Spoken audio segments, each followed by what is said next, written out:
네, 이재명 대통령이 취임 엿새 만에 미국, 일본, 중국 정상들과 모두 통화했습니다. 주변 강대국들 사이에서 이재명 정부의 실용 외교가 시험대에 올랐다는 분석이 나오는데요. 대통령실 취재기자 연결해서 알아보겠습니다. 홍민기 기자.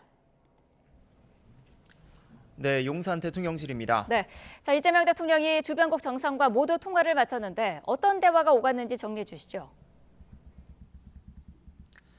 네, 이재명 대통령은 지난 6일 미국 도널드 트럼프 대통령과 첫 통화를 했습니다. 이어 지난 9일엔 이시바 시게루 일본 총리와 통화했고 어제는 시진핑 중국 국가주석과도 통화했는데요.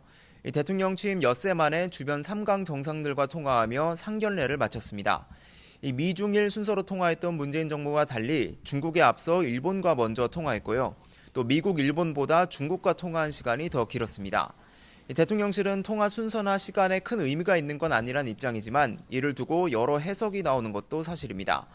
미일 정상과 먼저 통화한 건 한미일 협력에 방점을 찍은 건 아니냐는 해석이, 또 반대로 중국 정상과 더 길게 대화를 나눈 건 중국과의 관계 개선에도 주력할 거란 의미로 풀이될 수 있기 때문입니다. 그만큼 이재명 정부의 놓인 숙제가 만만치 않다는 뜻이기도 한데요. 미중 사이 패권 경쟁이 격화하면서 중간지대에 놓인 이재명 정부 앞에는 균형 외교가 큰 과제로 남았다는 분석이 많습니다. 어제 시진핑 주석과 통화 직후 신화통신 등 중국 관영 매체들은 시 주석이 이 대통령에게 혼란으로 뒤엉킨 지역과 국제 정세에 확실성을 불어넣어야 한다고 말했다고 보도했는데요. 시 주석은 여기에 다자주의와 자유무역 수호, 또 산업 공급망의 안정과 원활한 보장도 언급한 것으로 전해졌습니다. 미국 트럼프 행정부의 대중국 관세 부과 등을 염두에 두고 여기에 한국도 함께 대응할 것을 주문한 것으로 해석되는 대목입니다.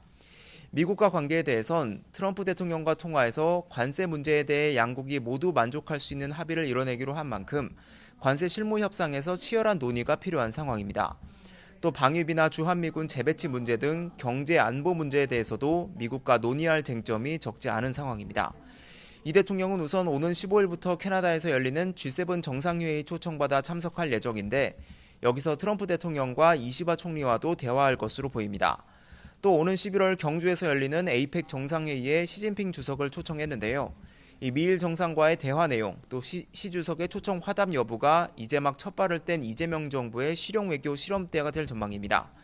지금까지 용산 대통령실에서 YTN 홍민기입니다.